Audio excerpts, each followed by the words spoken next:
ನೀವು ಮೊದಲೇ ಬಾರಿ ನಮ್ಮ ಚಾನಲ್ನ ನೋಡ್ತಾ ಇದ್ದರೆ ಹಾಯ್, ನಾನು ರೂಪಾ. ಹಾಗೂ ನೀವು ನೋಡ್ತಾ ಇದ್ದೀರಾ ನಮ್ಮ ಕನ್ನಡ ಚಾನಲ್ ಆದ ಸ್ಮಯ ಕಲಿಕೆ. ನೀವಿನ್ನೂ ನಮ್ಮ ಚಾನಲ್ಗೆ ಸಬ್ಸ್ಕ್ರೈಬ್ ಆಗಿಲ್ಲ ಅಂದರೆ ಈ ಕೂಡಲೇ ಸಬ್ಸ್ಕ್ರೈಬ್ ಮಾಡ್ಕೊಳ್ಳಿ. ಹಾಗೆ ಪಕ್ಕದಲ್ಲಿ ಕಾಣುವ ಬೆಲ್ಲೈಕನ್ನು ಪ್ರೆಸ್ ಮಾಡಿ ಆಲ್ ಅಂತ ಟ್ಯಾಪ್ ಮಾಡೋದನ್ನು ಮರಿಬೇಡಿ. ಇವತ್ತಿನ ವಿಡಿಯೋದಲ್ಲಿ ತುಂಬಾ ಉಪಯೋಗವಾದ ಒಂದು ವಿಚಾರದ ಬಗ್ಗೆ ಮಾತಾಡ್ತಾ ಇದ್ದೀನಿ. ಈ ಒಂದು ಉಪಯೋಗವಾಗುವ ಮಾಹಿತಿ ಏನಪ್ಪ ಅಂದರೆ, ನಿಮ್ಮ ಅಡುಗೆ ಮನೆಯಲ್ಲಿ ಸಂಬಂಧಪಟ್ಟಿರುವಂಥ ವಿಚಾರ. 3 ಬರ್ನರ್ ಸ್ಟವ್ನ ಯೂಸ್ ಮಾಡ್ಬೋದಾ ಅಥವಾ ಬೇಡವಾ? ಕೆಲವರು ಬೇಡ ಅಂತಾರೆ, ಕೆಲವರು ಉಪಯೋಗಿಸ್ಬೋದು ಅಂತಾರೆ. ಹಾಗಾದರೆ ಯಾವುದು ಸರಿ?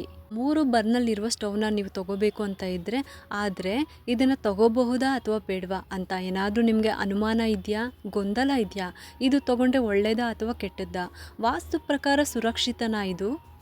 ಅಥವಾ ನಾವು ಇವಾಗಲೇ ಈ ಥರ 3 ಬರ್ನರ್ ಸ್ಟವ್ನ ಉಪಯೋಗಿಸ್ತಾ ಇದ್ದೀವಿ ಅಂತ ಅನ್ನೋರು ಕೂಡ, ಅವ್ರಿಗೂ ಕೂಡ ತುಂಬಾ ಕನ್ಫ್ಯೂಷನ್ ಇರುತ್ತೆ. ಈ ಎಲ್ಲ ಕನ್ಫ್ಯೂಷನ್ನ ನಾವು ಇವತ್ತಿನ ವಿಡಿಯೋದಲ್ಲಿ ಕ್ಲಿಯರ್ ಮಾಡ್ಕೊಳ್ಳೋಣ.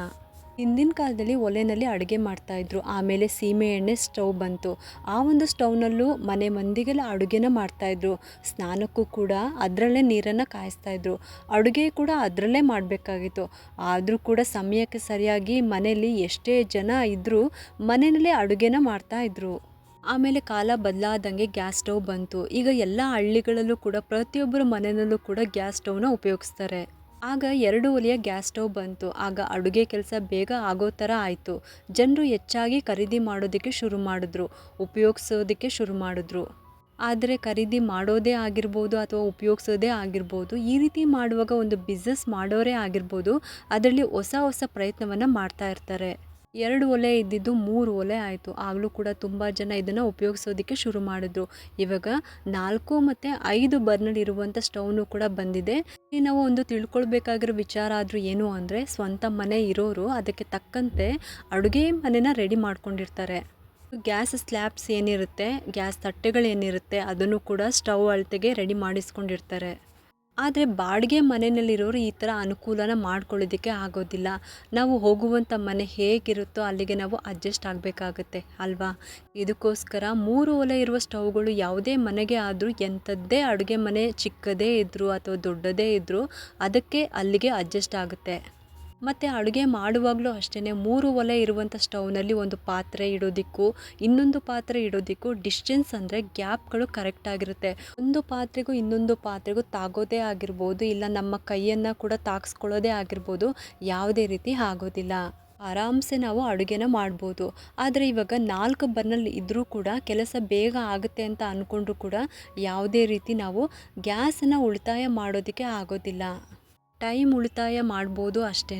ಎಷ್ಟು ಗಡಿಬಿಡಿನಲ್ಲಿ ಅಡುಗೆ ಮಾಡಬೇಕಲ್ವಾ? ಒಂದೇ ಸಮಯದಲ್ಲಿ 3 ಒಲೆ ಆಗಿರ್ಬೋದು ಅಥವಾ 4 ಒಲೆ ಆಗಿರ್ಬೋದು, ಒಂದೇ ಸಮಯದಲ್ಲಿ 4 ಒಲೆ ಮೇಲೂ ಕೂಡ ಪದಾರ್ಥಗಳನ್ನು ಪಾತ್ರೆನಲ್ಲಿಟ್ಟು ನಾವು ಅಡುಗೆನ ಮಾಡ್ತೀವಿ, ತಿಂಡಿ ಮಾಡ್ತೀವಿ ಅಂದರೆ ಅದು ಸಾಧ್ಯ ಆಗುತ್ತಾ? ನೀವೇ ಹೇಳಿ. ಏಕೆಂದರೆ ನಾವು ಒಲೆನ 4 ಇಟ್ಕೊಂಡಿರ್ಬೋದು, ಆದರೆ ನಮಗೆ ಇರೋದು 2 ಕೈ ಅಲ್ವಾ? ಇದಕ್ಕೋಸ್ಕರ ಒಂದೇ ಒಲೆ ಇದ್ದರೂ ಕೂಡ 1 ಬೈ 1 ಆರಾಮ್ಸೆ ಅಡುಗೆನ ಮಾಡ್ಕೋಬೋದು.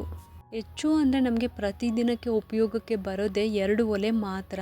ಸಾಮಾನ್ಯವಾಗಿ ಪ್ರತಿದಿನ ಯಾರು 3 ಒಲೆ ಅಥವಾ 4 ಒಲೆನ ಉಪಯೋಗಿಸೋದಿಲ್ಲ. ಕೆಲವು ಹಬ್ಬ ಹರಿದಿನಗಳಲ್ಲಿ ಫಂಕ್ಷನ್ಸ್ಗಳು ಇರುವಾಗ ಹೆಚ್ಚಿನ ಅಡುಗೆ ಮಾಡಬೇಕು ಅನ್ನೋ ಸಮಯ ಬಂದಾಗ ಈ ರೀತಿ ಹೆಚ್ಚಿನ ಒಲೆಗಳು ಉಪಯೋಗಕ್ಕೆ ಬರುತ್ತೆ. ಅದಕ್ಕೋಸ್ಕರ ಪ್ರತಿದಿನ ನಾವು ಹೆಚ್ಚಾಗಿ ಉಪಯೋಗಿಸೋದೇ 1 ಅಥವಾ 2 ಒಲೆನ ಮಾತ್ರ ಉಪಯೋಗಿಸೋದು. ಇನ್ನು 3 ಅನ್ನೋ ಸಂಖ್ಯೆನ ಮಂಗಳಕರ ಅಲ್ಲ ಅಂತ ನಾವು ತುಂಬ ಜನರ ಮನಸ್ಸಿನಲ್ಲಿ ಈ ಭಾವನೆ ಇದೆ. ಇನ್ನು ಯಾವುದೇ ಕೆಲಸಕ್ಕೆ ಹೋದರೂ ಕೂಡ 3 ಜನ ಹೋಗಬಾರ್ದು ಅಂತಲೂ ಕೂಡ ಅಂತಾರೆ. ಏನೇ ತಂದರೂ 3 ವಸ್ತುಗಳನ್ನು ತರಬಾರ್ದು ಅಂತಾರೆ. ಇನ್ನು ಪೂಜೆಗೆ ಏನೇ ಇಟ್ಟರೂ 3 ಪದಾರ್ಥಗಳನ್ನು ಇಡಬಾರ್ದು. ಈ ಥರ ನಾವು ನಮ್ಮ ಹಿರಿಯರಿಂದಲೂ ಕೂಡ ಆಗಿರ್ಬೋದು ನಾವು ಕೇಳಿರ್ತೀವಿ. ಅದರಿಂದ ನಮಗೂ ಕೂಡ ಹಾಗೇ ಅನ್ನಿಸ್ತಾ ಇರುತ್ತೆ. ಆದರೆ ನಾವು ಪೂಜೆ ಮಾಡುವಂಥ ದೇವರು ತ್ರಿಮೂರ್ತಿಗಳು. ನಾವು ತ್ರಿಶಕ್ತಿಗಳ ಸ್ವರೂಪವಾಗಿರೋ ಲಕ್ಷ್ಮಿ, ಸರಸ್ವತಿ, ಪಾರ್ವತಿ ದೇವಿ ಅಂತ ನಾವು ಪೂಜೆ ಮಾಡ್ತೀವಿ. ಇದಿಷ್ಟೇ ಅಲ್ಲ, ಮಾಂಗಲ್ಯ ಧಾರಣೆಯ ಸಮಯದಲ್ಲೂ ಕೂಡ ನಾವು 3 ಗಂಟುಗಳನ್ನೇ ಹಾಕೋದು. ಇದು ನಮ್ಮೆಲ್ಲರಿಗೂ ಕೂಡ ಗೊತ್ತಿರುವಂಥ ವಿಚಾರನೇ. ಈ ಥರ ಇರುವಾಗ 3 ಅನ್ನೋ ಸಂಖ್ಯೆನ ಮಂಗಳಕರ ಅಲ್ಲ ಅಂತ, ಶುಭ ಅಲ್ಲ ಅಂತ ಯಾಕೆ ಅನ್ಕೋಬೇಕು? ನೀವೇ ಒಂದ್ಸಲಿ ಯೋಚನೆ ಮಾಡಿ. ಈ 3 ಒಲೆಯ ಸಂಪ್ರದಾಯ ಇತ್ತೀಚೆಗೆ ಬಂದಿರೋದಲ್ಲ, ತುಂಬ ಹಿಂದೆ ನಮ್ಮ ಹಿಂದಿನ ಕಾಲದಲ್ಲೂ ಹಳ್ಳಿಗಳಲ್ಲೂ ಕೂಡ 3 ಒಲೆನ ಉಪಯೋಗಿಸಿರೋದನ್ನು ನಾವು ಕೂಡ ನೋಡಿರ್ತೀವಿ. ಇದಕ್ಕೋಸ್ಕರ 3 ಒಲೆನ ಉಪಯೋಗಿಸೋದು ವಾಸ್ತು ಪ್ರಕಾರ ತುಂಬ ಒಳ್ಳೆಯದೇ. ಇದು ಸುರಕ್ಷಿತ ಕೂಡ, ಯಾವುದೇ ರೀತಿ ತೊಂದರೆ ಕೂಡ ಏನೂ ಆಗೋದಿಲ್ಲ. ಇದ್ರ ಬಗ್ಗೆ ನಿಮಗೆ ಗೊಂದಲ ಬೇಡ.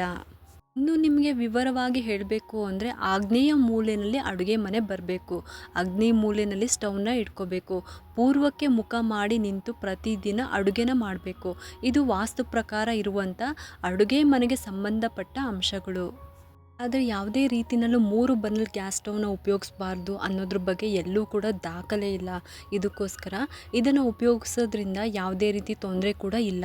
ಇನ್ನು 3 ಬರ್ನಲ್ ಗ್ಯಾಸ್ ಸ್ಟವ್ನ ಉಪಯೋಗಿಸೋದ್ರಿಂದ ಮನೆಯಲ್ಲಿ ಜಗಳ ಆಗುತ್ತೆ, ಜಾಯಿಂಟ್ ಫ್ಯಾಮಿಲಿ ಇದೆ ಸಪ್ರೇಟ್ ಆಗುತ್ತೆ, ಮನೆಯಲ್ಲಿ ಕಷ್ಟ ಬರುತ್ತೆ, ಆರ್ಥಿಕ ನಷ್ಟ ಆಗುತ್ತೆ ಅನ್ನೋದು ವಾಸ್ತು ಪ್ರಕಾರ ಇದು ಯಾವುದೂ ಕೂಡ ನಿಜ ಅಲ್ಲ.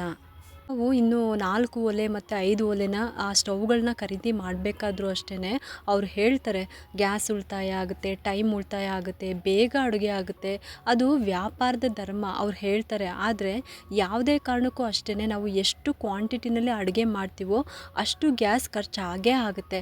ಇದರಲ್ಲಿ ಯಾವುದೇ ರೀತಿ ಗ್ಯಾಸ್ ಉಳಿತಾಯ ಮಾಡೋಕ್ಕೆ ಆಗೋದೇ ಇಲ್ಲ, ಸಾಧ್ಯವೂ ಇಲ್ಲ. ಮತ್ತು ಇನ್ನೊಂದು, ನಮ್ಮ ಅಡುಗೆ ಮನೆ ಚಿಕ್ಕದೇ ಇರಲಿ ದೊಡ್ಡದೇ ಇರಲಿ 3 ಒಲೆ ಇರುವಂಥ ಸ್ಟವ್ಗಳು ಕರೆಕ್ಟಾಗಿ ಫಿಟ್ ಆಗುತ್ತೆ. ಯಾವುದೇ ಮನೆ ಆಗಿದ್ರೂ ಕೂಡ ಕರೆಕ್ಟಾಗಿ ಫಿಟ್ ಆಗುತ್ತೆ. ಆದರೆ 4 ಬರ್ನಲ್ಲು 5 ಬರ್ನಲ್ದು ಒಲೆನ ತೊಗೊತೀರಾ ಅಂದರೆ ಅಡುಗೆ ಮನೆ ದೊಡ್ಡದಿರಬೇಕು ಮತ್ತು ಗ್ಯಾಸ್ ಕಟ್ಟೆ ಕೂಡ ದೊಡ್ಡದಿರಬೇಕು. ಅದಕ್ಕೋಸ್ಕರ ನನ್ನ ಪ್ರಕಾರ ಹೇಳೋದಾದರೆ 3 ಒಲೆ ಇರುವಂಥ ಸ್ಟವ್ನ ಆರಾಮಾಗಿ ಉಪಯೋಗಿಸ್ಕೋಬೋದು. ಖಂಡಿತವಾಗ್ಲೂ ವಾಸ್ತು ಪ್ರಕಾರ ಯಾವುದೇ ರೀತಿ ದೋಷಗಳೇ ಇರ್ಬೋದು, ತೊಂದರೆಗಳೇ ಇರ್ಬೋದು, ಏನೂ ಕೂಡ ಆಗೋದಿಲ್ಲ. ಇದಕ್ಕೋಸ್ಕರ ಹೊಸದಾಗಿ ಸ್ಟವ್ನ ಖರೀದಿ ಮಾಡೋರು ಆರಾಮ್ಸಾಗಿ ತೊಗೋಬೋದು 3 ಒಲೆ ಸ್ಟವ್ನ. ಇವತ್ತಿನ ವಿಡಿಯೋದಲ್ಲಿ ನಿಮಗೆ ಈ 3 ಒಲೆಯ ಸ್ಟವ್ ಬಗ್ಗೆ ಇದ್ದ ಗೊಂದಲ ನಿಮಗೆ ಇನ್ನು ಮುಂದೆ ಬರಲ್ಲ ಅಂತ ಅಂದ್ಕೊಂಡಿದ್ದೀನಿ. ಈ ಒಂದು ವಿಡಿಯೋ ನಿಮಗೆಲ್ಲರಿಗೂ ಇಷ್ಟ ಆಗಿದೆ ಅಂತ ನಾನು ಭಾವಿಸ್ತಾ ಇದ್ದೀನಿ. ಮತ್ತು ಯಾಕೆ ತಡ, ಈ ಒಂದು ವಿಡಿಯೋ ಏನಾದರೂ ಇಷ್ಟ ಆಗಿದರೆ ಒಂದು ಲೈಕ್ ಮಾಡಿ, ಶೇರ್ ಮಾಡಿ ಮತ್ತು ಸಬ್ಸ್ಕ್ರೈಬ್ ಮಾಡಲು ಮರಿಬೇಡಿ. ಏಕೆಂದರೆ ನೀವು ಮಾಡೋ ಒಂದು ಸಬ್ಸ್ಕ್ರೈಬಿಂದ ನಮ್ಮಂತಹ ಸಣ್ಣ ಸಣ್ಣ ಚಾನಲ್ಸ್ಗೆ ಒಂದು ಸಪೋರ್ಟ್ ಮಾಡ್ದಂಗೆ ಆಗುತ್ತೆ. ಮತ್ತೆ ಸಿಗ್ತೀನಿ ಮುಂದಿನ ಹೊಸ ವಿಡಿಯೋದೊಂದಿಗೆ ಅಂತ ಹೇಳುತ್ತಾ ಈ ವಿಡಿಯೋನ ಮುಗಿಸ್ತಾ ಇದ್ದೀನಿ. Thank you.